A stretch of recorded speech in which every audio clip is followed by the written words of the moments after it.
Oi, eu sou a Monalisa Perrone e esse é o Item Mais da CNN. Se você está acompanhando aqui o nosso podcast há algum tempo, vai se lembrar do episódio de 31 de março. Lembram? A gente falou, com um brasileiro que tinha retornado à China e estava em quarentena dentro de um hotel. A situação lá em 31 de março, na China, era a seguinte. Vamos botar os números na cabeça para refrescar. Mais de 80 mil casos confirmados, mais de 3.300 mortes e um número já baixo de novas infecções. A vida chinesa começava a dar sinais de volta ao normal. Isso não significa que tudo voltou ao normal, mas que os chineses não estão mais com o chamado lockdown, que é aquele isolamento extremamente rígido e que a gente não teve aqui no nosso país. É importante deixar isso claro. As pessoas estão voltando a sair de casa aos poucos, bem aos poucos, e, claro, devendo seguir ainda todas as orientações sanitárias. Ao mesmo tempo, o governo está monitorando a população de perto para evitar que as transmissões locais ou comunitárias voltem a acontecer. Nesse momento, os casos novos da Covid-19 na China são de pacientes que estavam fora do país e que viajaram para o território chinês. Bom, para entender melhor como está esse começo de retomada da vida na China e que lições a gente pode tirar disso tudo para o nosso país, no momento em que governos começam a falar e começam, de fato, a já agendar a flexibilização da economia, a gente vai conversar agora com o Renato Wang. Renato está em Xangai, que é a maior cidade da China, e uma das maiores regiões metropolitanas do mundo, com 24 milhões de habitantes. Renato, tudo bem? Tudo bem. Muito prazer de poder estar aqui, por essa oportunidade de falar com você. Então vamos citar para as pessoas que nos escutam quem é você. Gente, o Renato, ele nasceu na China, veio para o Brasil aos 8 aninhos, voltou para a China há 4 anos e trabalha então como tradutor e intérprete e acompanha missões empresariais. O Renato é casado, tem 36 anos e os seus pais moram em Xangai. É isso, Renato? Sim, hoje eles moram aqui e é um dos motivos também de eu ter me mudado e voltado a morar aqui. Tá, antes de falar do hoje, eu quero então ir pro passado. Queria que você contasse para quem está nos ouvindo, Renato, como é que foi quando os primeiros casos foram confirmados e aí o governo começou a fechar as cidades? Lembra como foi esse momento ou você já apagou da sua memória porque é difícil, enfim, guardar essa lembrança? Se você quiser, conta aqui pra gente, porque eu acho que era um ponto bom de partida. Toda a lembrança desse episódio que não acabou e está longe de acabar ainda fica bem forte aqui na memória. No começo, ninguém sabia, aqui nenhum dos meus amigos, aqui o pessoal que a gente tem em contato, ninguém tinha ideia da letalidade desse vírus e nem da situação que ela ia chegar hoje. Não fazia ideia nenhuma que ia chegar no mundo. O pessoal achava que ia ser só naquela região local, ia sumir ou ia vigorar ali por alguns meses e depois ia sumir o vírus em março, abril, no máximo. Da mesma forma que aconteceu com o SARS em 2003, que contaminou só 10 mil pessoas e ficou só ali na região de Cantão e tal, e não chegou a espalhar pela China inteira e muito menos pelo mundo, naquela época a gente estava tranquilo, a gente estava assim, vamos ficar em casa, vamos comprar as coisas. Não teve histeria, não teve essa preocupação do que a gente está tendo agora, depois dos acontecimentos na Europa e o que está acontecendo nos Estados Unidos. Uhum. Então, naquela época, a gente estava esperando e todo mundo achando que era apenas um novo vírus que ninguém ia pegar. Agora, Renato, é isso que eu quero saber de você. Depois de passar pelo pior, dessa experiência, acredito que eu possa usar essa frase, o pior já passou aí para vocês. Como é que você pensa em relação a mudanças que vão se perpetuar? Como é que era o Renato antes, o Renato e a família do Renato, antes da pandemia e agora depois da pandemia? O que nunca mais vai dar para ser como era antes, na sua opinião? Você já fez esse tipo de pergunta para si próprio? Para falar a verdade, eu acho que ainda tá um pouco cedo para a gente chegar nessas conclusões, porque o vírus, pelo jeito, ele ainda está ativo, E aí, aqui, a gente achando que ninguém ia ser contaminado, o risco agora aumentou bastante. Inclusive, aqui na China, eu ia falar aqui, a vida está normal agora, mas existe ainda focos de contaminação que ainda está causando quarentenas em algumas pequenas regiões, em algumas cidades aqui na China. Então, por causa disso, todo mundo está apreensivo, a gente está sempre mudando nossos conceitos. Eu e minha família, ainda não sei te responder o que vai deixar de ser feito daqui para frente. Sim. Mas o que a gente sabe, o que está acontecendo hoje aqui em Xangai, é que ninguém mais está indo para aglomerações. Tá, é isso. Você acha que as pessoas vão ter coragem? Não quero saber dos outros necessariamente, mas de você. Pensando assim, ó, vamos conjecturar aqui nós dois. Vai ter um baita show aí. Você, enfim, de um grupo que você adora, sua família também, banda, seja o que for. O Renato de agora tem coragem de encarar uma aglomeração? De máscara, e se todo mundo tiver de máscara, eu encararia. Mas meus pais, se fosse aquele show que ele não perderia por nada, eu faria ele ficar em casa, porque ele está na categoria de risco, tá? Sim. Ele está com 70 anos, então é coisa que eu acho que daqui para frente ele não vai poder mais frequentar. É isso que a gente tem discutido tanto, né? Tudo começou aí e veio para cá, enfim, tá no mundo inteiro. A gente tá vendo cada população no mundo tendo uma reação diferente para as regras de isolamento, quarentena, quando é mais grave, o lockdown. Enfim, o Brasil não teve lockdown, São Paulo não teve lockdown, são coisas muito diferentes aqui. É quarentena, com uma série de serviços e atividades funcionando plenamente. Ninguém ficou preso em casa sem poder fazer absolutamente nada. Isso não aconteceu aqui no nosso país, especialmente eu falo de São Paulo por causa do tamanho de São Paulo, né? E São Paulo, agora, recentemente, o governador de São Paulo anunciou, então, o início do relaxamento das regras de quarentena e isolamento a partir do dia 10 de maio. Então, dia 11 começa a flexibilização. Quando vocês ouviram aí que algo começaria a ser flexibilizado, qual foi a reação sua e da população para a gente tentar estabelecer um parâmetro com o que muita gente está questionando agora aqui em São Paulo? Quando foi afrouxado isso, início de março, já faz mais de um mês, teve pouca adesão. A massa não saiu para a rua assim de um dia para o outro. Foi bem desconfiado, porque a situação ficou bem grave, né, em fevereiro. Então, em março, eu via poucas pessoas nas ruas ainda, pessoas saíram de máscara. Alguns amigos que tiveram que ir para a empresa para trabalhar, para bater cartão, eles tiveram que ir por obrigação, mas eu, como autônomo, eu tive a opção de não sair e ainda continuar todas as compras de casa online. Então, só começou a encher as ruas agora, praticamente um mês depois do início de abril. Exatamente isso. Então, o receio pautou um comportamento mais consciente ou o temor, o pânico? Qual palavra mais certa? Eu acho que seria temor e desconfiança. Temor e desconfiança porque a mídia aqui na China, todo mundo sabe, ela é bem controlada. Então, o povo, ela também tem essa desconfiança da mídia, isso é normal.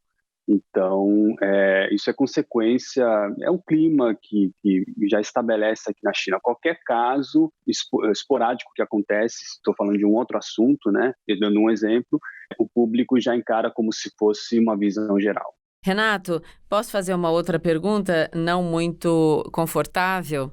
Eu fiquei muito chocada com o preconceito em relação ao povo chinês que reverbera na internet, no mundo. E muitas vezes esse preconceito potencializado até por líderes mundiais. Como você se sente quando você lê esse tipo de coisa ou quando você fica sabendo desse tipo de ponto de vista? Eu fico muito chateado, realmente, esse racismo, essa discriminação hoje está recaindo sobre os asiáticos, né? Muita gente confunde confunde também japoneses, coreanos com chinês. Então eu falo de uma forma geral, os asiáticos estão sofrendo hoje no mundo. Então essa nação tem que parar.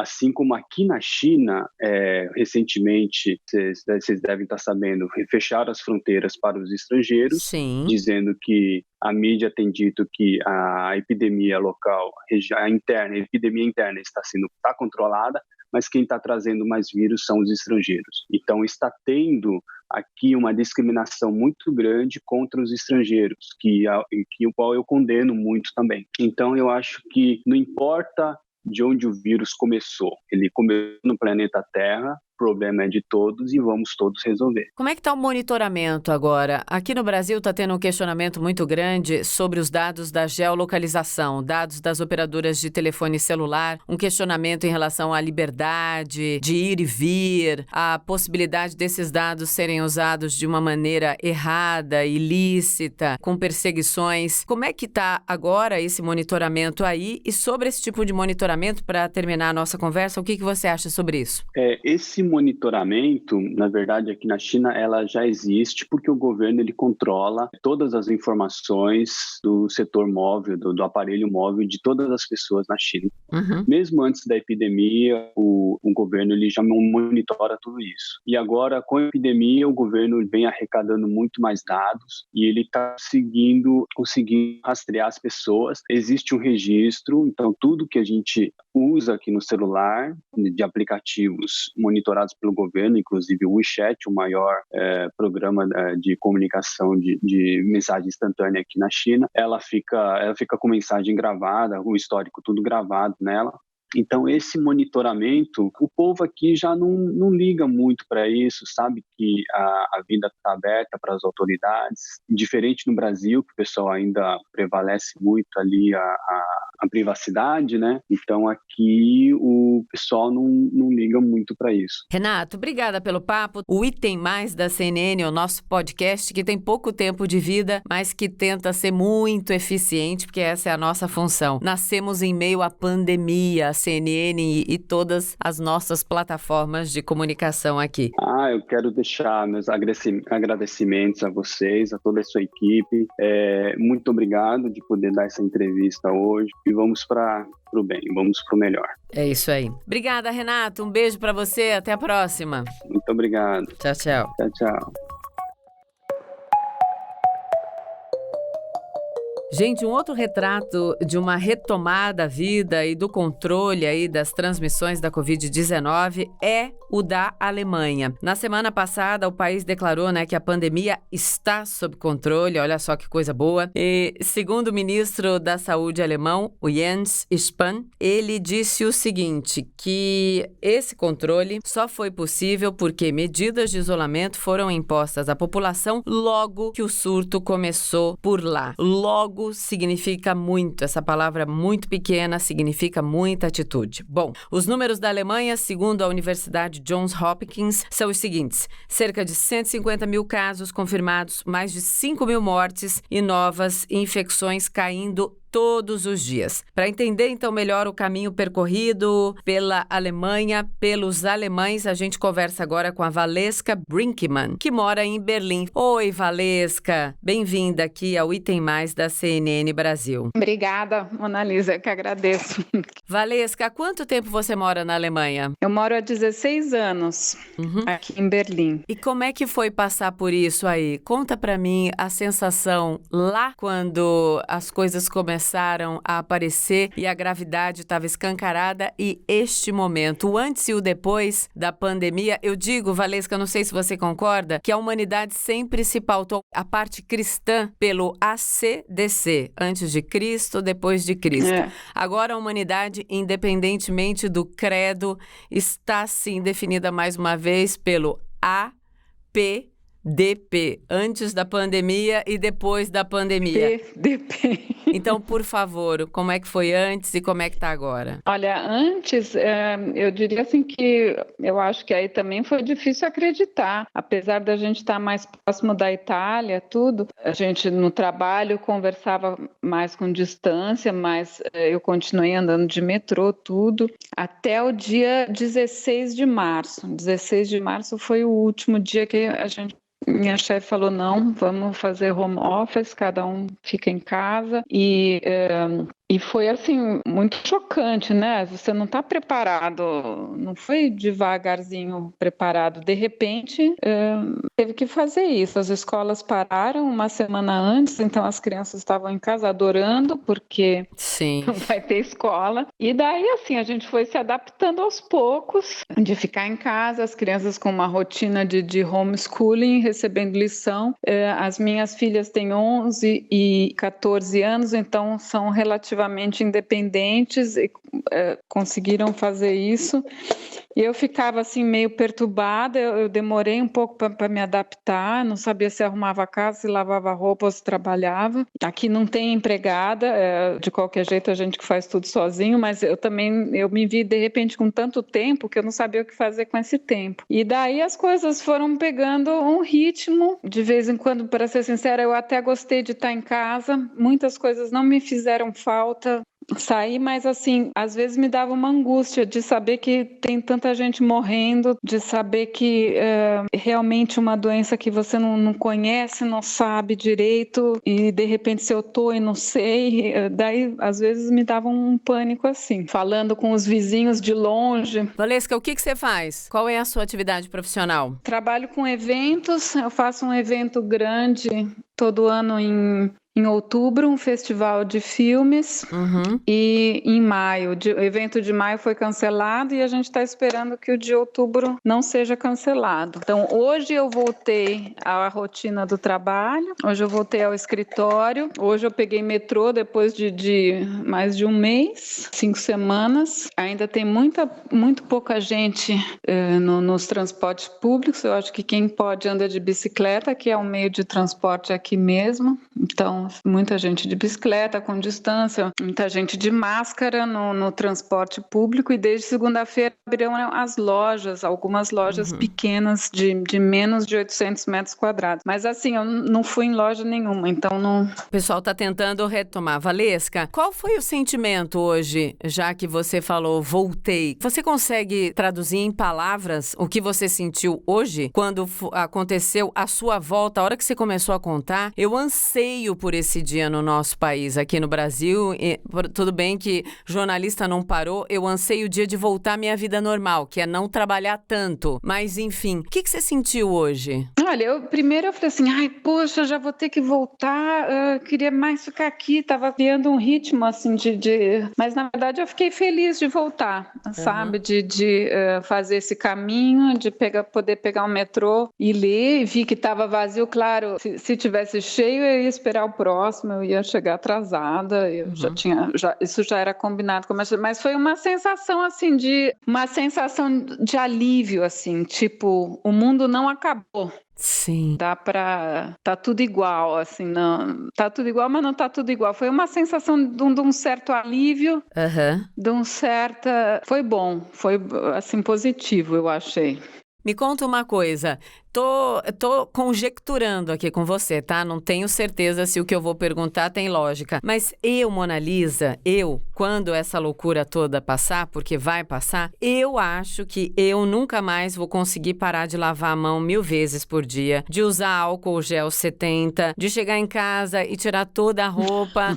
Eu já não tinha o hábito de entrar com os sapatos em casa, a gente sempre deixa no hall ali de entrada, meu filho, enfim. Eu não consigo me imaginar como antes. Você consegue tirar esses comportamentos da sua vida? Ou esses comportamentos parece que vão ficar para sempre? Não, eu acho que eu não consigo também. Tirar sapato a gente também tira, todo mundo aqui na Alemanha tira, porque no inverno, com neve, já é um costume de tirar sapato e casaco e deixar fora.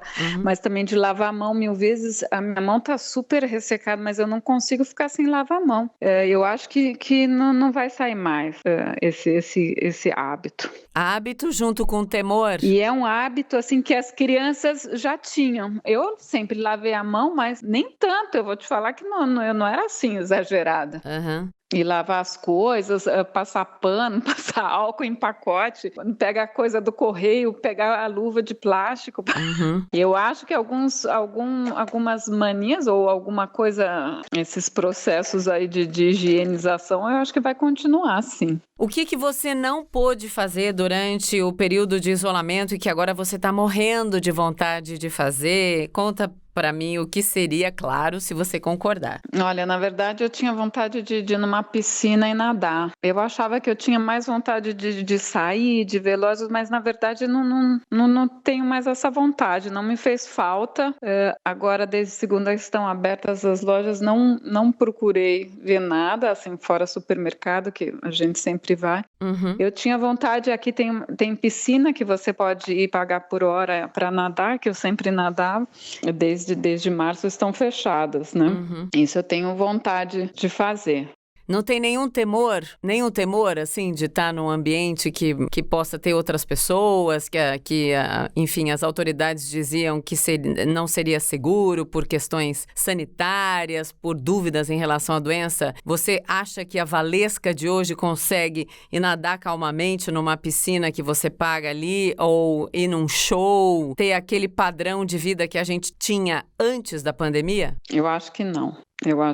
Pelo menos esse ano, não. Eu não sei se o ano que vem, mas vai ter que passar mais um inverno inteiro. Para criar coragem, para ter certeza de que tá tudo bem, é isso? Não posso me imaginar num show, não posso me imaginar assim, cheio de gente, numa multidão. Não dá para imaginar.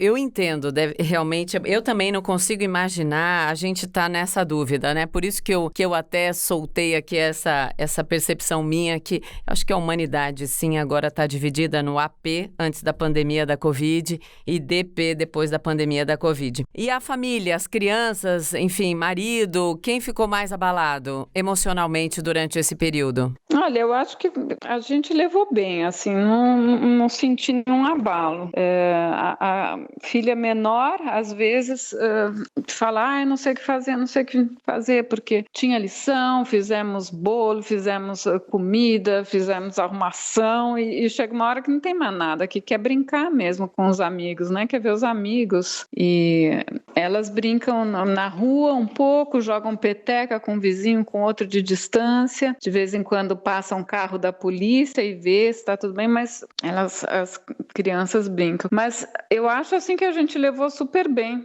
Que bom. Foi um convívio novo também, né? A gente ficou vendo televisão juntos, os 4.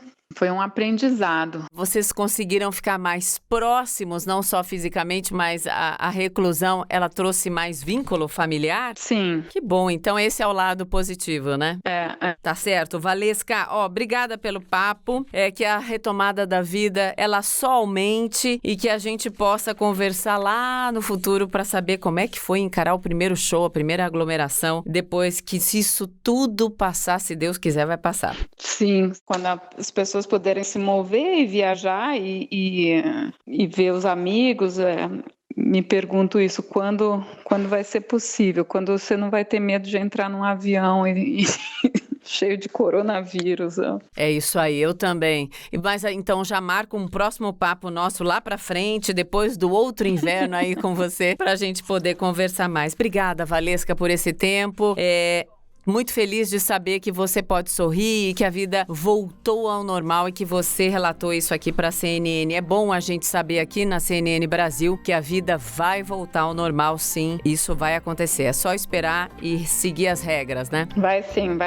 Vai ser bom. É isso aí. Um beijo. Obrigada, Valesca. Tchau. Obrigada. Tchau, tchau.